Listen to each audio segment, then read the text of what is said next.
morning to the Junior Minister of Finance, the Honorable Wayne Ferbert, to the CEO of the Bermuda Hospitals Board, Mr. Scott Pierman, Chairman and Founder of Medical Concepts Consulting Management, Mr. Lou Maroon, Executive Chairman Michael Warren, Chief Executive Officer Louis Damaris, members of the media, and the people of Bermuda. Today, we are here in the Cabinet Office to formalize an exciting partnership between the Government of Bermuda and Medical Concepts Consulting Management, MCCM, by the signing of a Memorandum of Understanding for the development of a world-class medical facility right here on our shores and the establishment of a medical tourism industry for the first time in our history. MCCM is an internationally recognized leader in healthcare facility development. Its team of experts has worked on more than 300 international healthcare center projects in 30 countries. Best of all, it is a Bermuda company led by Bermuda residents who will ensure the success of the enterprise is the success of the island. An organization with such a well-respected reputation could have chosen to build a new facility almost anywhere. The decision to build right here in Bermuda is a further testament to the work of this government, our stability, sound governance, and confidence in the future of Bermuda's economy. This project will be completed without government funding or loans. This shows that Bermuda, under this government, can attract significant private investment for world-class development projects without taxpayers footing the bill. It delivers on a platform promise to expand Bermuda's tourism offering and establish a medical tourism sector. This new healthcare facility will bring patients from overseas to our shores, creating new economic activity in Bermuda. It will not compete with, but instead enhance local healthcare access for Bermuda and its residents. The development of this new facility will also create hundreds of jobs during construction and hundreds more once operational in medicine, science, diagnostics, hospitality, technical trades, and support services. It will also open pathways for young Bermudians to work with training partnerships to help them build their skills and stay here at home.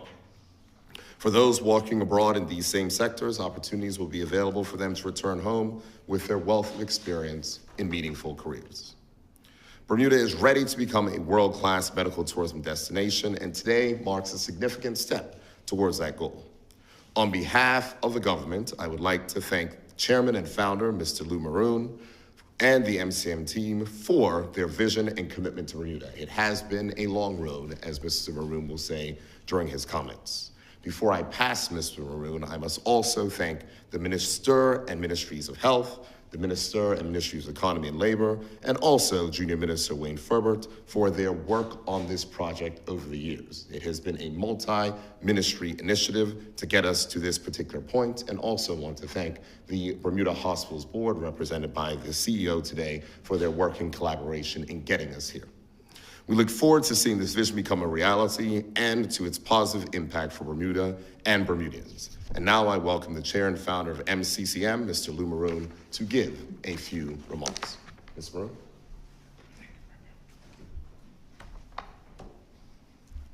Good morning.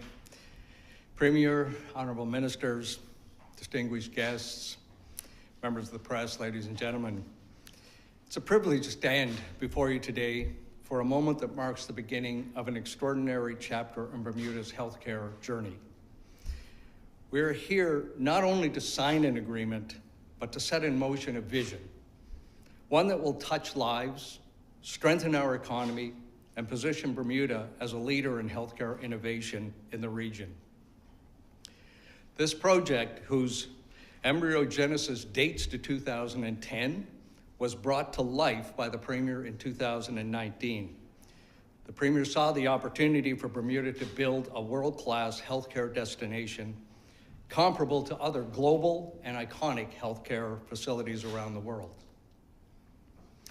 That vision was embraced and carried forward by the Premier and the Government of Bermuda, whose commitment to healthcare excellence, research, and innovation has brought us to this milestone. Today's MOU is a testament to their perseverance, foresight, and determination to see this dream realized. The Bermuda International Healthcare Center we envision is not just a single building, it's not a single facility, but rather a comprehensive ecosystem that will bring together clinical care, wellness, research, and education services under one umbrella. It will invite patients, clinicians, and researchers from around the region and from around the world. The first phase begins with 3 cornerstone developments: an intermediary stay behavioral health center, which addresses the ever-urgent and growing need for specialized, compassionate, and high-quality mental health services; a medical hotel designed to provide comfort and convenience for patients and families; and an ambulatory surgery center equipped with leading-edge technology to deliver same-day surgical care efficiently, safely, and at the highest international standards available today.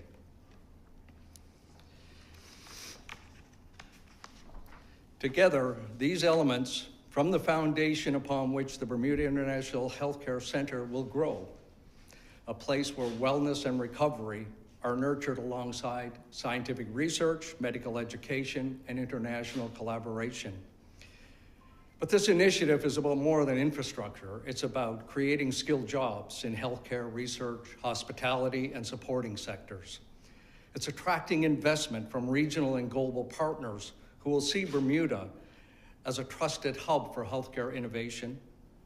It's a strengthening of our reputation as a nation that can deliver world-class services in a way that reflects our very unique Bermudian values of care, hospitality, and community. As the Premier mentioned, this is one of the larger new private investments in Bermuda to be completed without the need for direct government loans and/or funding. Phase 1 represents up to a $400 million investment, with the possibility, by the way, of an additional $150 million of investment if an associated seniors care facility proceeds with us. We're meeting a growing global demand with best-in-class doctors and surgical facilities. During construction, we'll be creating approximately 750 person-years of jobs. And once completed and operational, we'll be looking to employ upwards of 275 full-time people at the facility. International patients and their families will stay in local hotels, dine in local restaurants, and spend with local businesses during their recovery, delivering significant new revenue from abroad into this local economy. The International Healthcare Center will complement, not compete with, Bermuda's existing healthcare system. No Bermudian will lose access to their doctor nor access to care. We've engaged in constructive dialogue with KMH, and in addition to serving an international clientele, the facility can be used to help manage capacity issues and specialized surgery needs beyond the current levels here in Bermuda, reducing the costly overseas needs and costs that are sometimes incurred here on the island.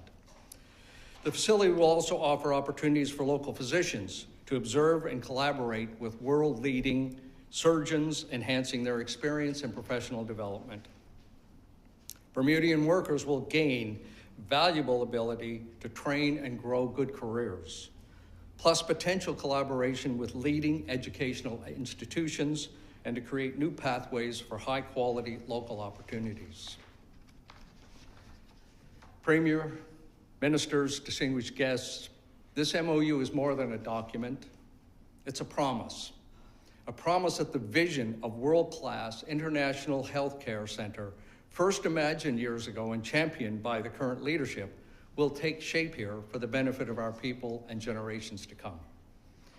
We are proud at MCCM to help deliver the vision shared by the current Premier and Bermuda government of an international healthcare destination that blends world-class medicine with Bermuda's spirit of care and hospitality.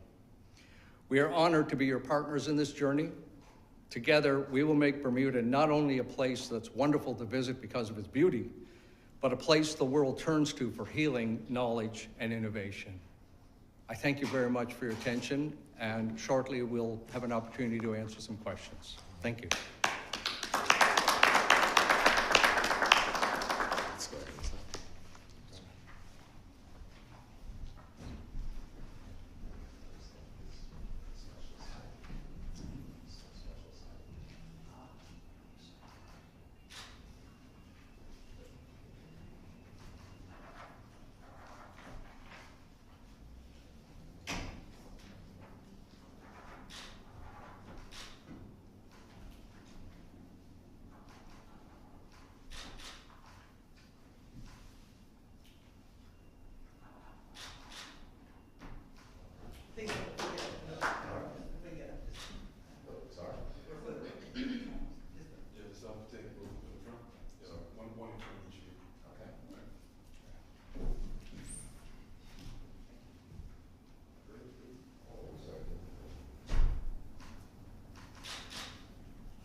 timeline for this project? Timeline, how long are we looking at? We're very much, Michael, if you want to take off. Well, sure. We are just now getting started with this signing of the MOU under the Premier's tremendous leadership. And we intend to take the time that we need to make sure that we can build a best-in-class facility, the best in the world. That's what this team has done. There will be a sizable portion for construction, but there's still a number of planning items that we need to undertake. And to do so, we want to work hand in hand with KEMH, with the Minister of Health, with the Premier, with other stakeholders in the community to make sure that we get the right answer. So our focus is on making sure we do the right thing by Bermuda and less on the time. We'll take the time it takes to build that facility. Okay, so you don't want to give any ballpark figure, you know, we'd hope or goals at this stage? No, the general timeframes are between 3 years, 4 years. It takes a while, but we want to make sure that we don't build to the timeline before we plan. Exactly. Yeah. So this facility would be built from scratch, or could existing buildings be converted or anything like that? Has that been looked into? It would be built from scratch. It will be purpose-built, and that is part of what will make this truly unique. We want to ensure that we are building the next generation of healthcare, technology-led, that is bringing the best practices globally at the standards that are set globally. And that will allow us to be able to deliver a better standard of care than what currently exists anywhere. That's our goal. And that's been the goal of, that's been the journey of this team over the 300 projects they've performed over the past 30 years in over 30 countries. Okay. And you mentioned that there's no government funding, no government loans, no government guarantee on this project. So how is it being funded? And you'd mentioned something about attracting global investment. Do you want to talk about funding a little bit more and how it's being funded? Do you want to take that? I'll take that. Yeah, it's we've actually been working with a variety of international investors, the type that we've actually accessed in the past for other projects and other activities that we've taken on in different parts of the world. It will likely be a mix of, first of all, there'll be a component of it that is international bank financing, which will be part of this project. But we will be talking with and meeting with money managers from both Canada, the United States, and the UK, along with a variety of sovereign wealth funds that have an interest in projects like this. Many have already been talked to already. And, you know, for the benefit of people here, when you ask them about investing in projects like this, one of the first questions is where? And believe it, I'm sure you believe this. When we say Bermuda, it actually attracts attention. And part of that reason is because Bermuda is seen as a country that pays attention to high standards, practices high standards, has a stable government, has a stable climate, and I think for all those reasons we get a lot more interest in the project because of that. But that will be how we put together a complete funding package, and it's why we're not needing the government, and we shouldn't need the government for these kinds of projects to do subsidies and fundings and loans and everything. These things comfortably stand on their own. Yeah. And you're confident that these funds can be raised and that this project will go ahead? Very. Yeah. Yep. I've taken several companies public on in the Toronto Stock Exchanges. I have quite a following of institutional investors. They've all expressed interest. And we will also work very closely with financial stakeholders in Bermuda to make sure that Bermuda, if the stakeholders choose, can have ownership in these projects as well. And you mentioned that there's no competition with our local services, and some of our local services have been experiencing some capacity issues as of late in terms of room for patients to go in. Are these issues going to be addressed as well? I'll try to take a stab at that, and I'll welcome any comments from the CEO of the Bermuda Hospitals Board. But what I would say is that, remember, we're talking about services which are not currently offered in Bermuda, and I think that it's important to recognize. And for some services, of course, these are ambulatory services, but some of these services are services that our local insurers, whether it be government insurers or private sector insurers, have to pay to send persons overseas to get. And if those persons can instead be referred here locally, that means the money stays in the economy, persons do not have to travel, family members do not have to travel as well, and that can only be a benefit to the Bermuda economy. But I'll allow the CEO to speak further on that. Great, thank you, Premier. First of all, I would personally like to congratulate the Premier and the government and the NCCM team on bringing the project to this level. The government has a mandate for growing the economy in the short and long term, as well as growing jobs. As a statutory body responsible for carrying out the healthcare mandate, the BHB is supportive of that. From the standpoint of any improvement in medical services being delivered, particularly by an independent provider, that does not go without synergistic relationships with the anchor institution, which is the Bermuda Hospitals Board. So we welcome the opportunity to be working at the front end with the team so that we can build a comprehensive integrated service that both serves medical tourism as well as securitizes the activity on the ground, and of course brings additional benefit to our citizens and residents, as well as visitors, of course. Okay, great, thank you. And you're looking at a world-class facility. Are there any other models in other jurisdictions that you're looking at? Well, I'll let them speak to the other models, and then I'll share an anecdote. So a few things. First, the capacity issues that KEMH has are uniform across the globe. And that is part of the broader problem that we are solving, where the demand for services is increasing, the number of people who can provide those services is not, and the facilities are ones that are at capacity in many places. So it's not unique to Bermuda. We're seeing other places ask us for the same. So in Canada, we've also been working in Ottawa at the bequest of the leadership there to address a similar problem. This group has dealt with this type of problem for over 30 years. So Cleveland Clinic, Abu Dhabi, Dubai Healthcare Center, Baumangrad, the plurality of the iconic healthcare builds have been performed by these specific individuals, not just the institutions from which they came, which was the Mass General Brigham, the Harvard Teaching Hospitals, and Johns Hopkins.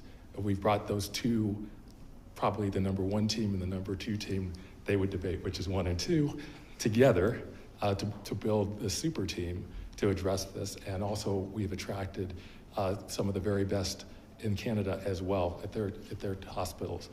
So this team has seen these type of projects before, and it always, we find that in order to set the global standard, it really does start working at the very top with the Premier, with Mr.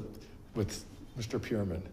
That collaboration is fundamental for success, and we've already gotten off to a great start in the way we were collaborating, learning from each other, and that's the model that we intend to carry forward. And if I may, because you speak about other jurisdictions, because I think that the CEO of the BHB made a very important point, that this is around long-term investment into the Bermuda economy, and when we're talking about a significant amount. But it's also important to remember that it is vital that the government do everything that it can to facilitate this type of investment. This is not the first time that a medical tourism project has come to Bermuda. There was a time about 20 years ago where a similar thing happened. We were not able to get to an agreement, and that facility ended up going to the Cayman Islands. And we know that we now send some persons down to the Cayman Islands for healthcare services. And so that's the reason why it's important that you have a future vision, that you look at what can we do to take advantage of the trends. When Mr. Ramos talks about, research and other types of things that can be done under international standards, that's what this is about. It's about looking towards the future. We had pledged in our 2020 election manifesto that we'll advance this project. We knew that this project, it was started from 2019. It's taken a little bit longer than all of us would have liked. But it's to get it to the point where we know that we have done all of the necessary research, all the types of things, and we are comfortable that we can make sure that this works inside the Bermuda context. So as I said, this is a long-term investor. Mr. Liu is a PRC in the island. We talk about other persons bringing investment into the country and finding ways to bring investment, and we cannot speak about what is happening in other jurisdictions without wanting and doing what is necessary for that to happen here in Bermuda. Okay, thank you very much. Thank you, sir. We'll now take questions from the broadcast. Thank you for your presentation. Elisa Bernardo from Bermuda Broadcasting News. My first question, I understand it's still early days, but have you identified a possible site or location for this development? I will take that one. So the answer is, during all this time, and part of the delay, has been that we were examining sites. The initial site that was examined, it was identified by the teams inside the Ministry of Public Works, the government as well, was on Tudor Hill. After further examinations and other items, it was found that it was not going to be suitable, and therefore the plan is to put this as one of the anchor places inside of the entire scope of the Morgan's Point land and development. So that will be the siting of where this will be. And we're working with the board as far as the presentations. We talk about a hotel, an ambulatory center, and a recovery center, great spaces for the overall development of which will happen there, because we need to make sure that we have adequate density and variability of items there. So that is the current plan. I understand Morgan's Point already has some development on that location. Will you be repurposing those buildings? Oh no, Morgan's Point is a full 37 acres. It is very large. All right. And roughly once the facility is operational, how many patients do you foresee being able to accommodate? It depends, it depends on which of the components we're talking about, but within behavioral health, which will be affiliated with one of the world's leading behavioral health centers, by the way, we're being asked to construct approximately 72 residential units in that kind of a facility. That's so 72 people at a time. I suspect we'll be able to accommodate upwards of between 700 and 1,000 people per year for that kind of a facility. It's an intermediate stay, so it's 2 weeks to 6 weeks in that kind of a facility. The surgical theater will be starting with a smaller number of surgical theaters. Each surgical theater can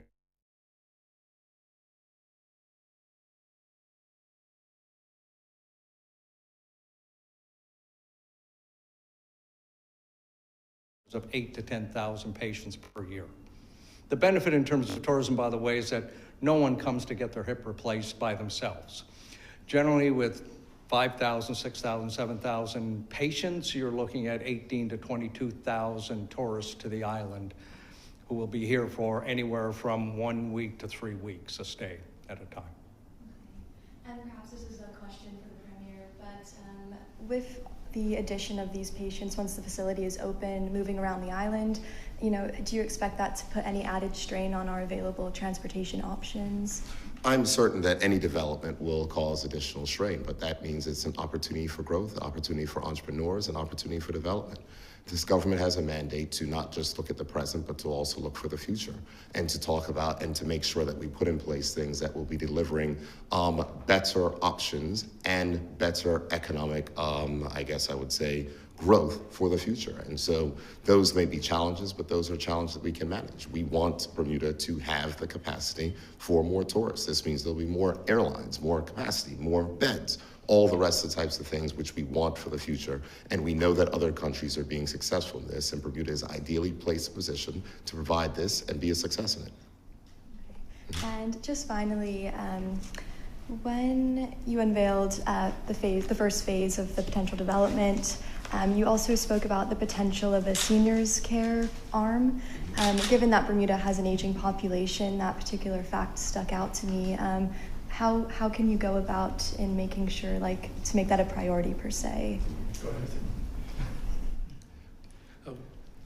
We are working with one of the premier seniors providers in Canada who have a deep relationship, Lou has a deep relationship with over decades, the Shanix Group.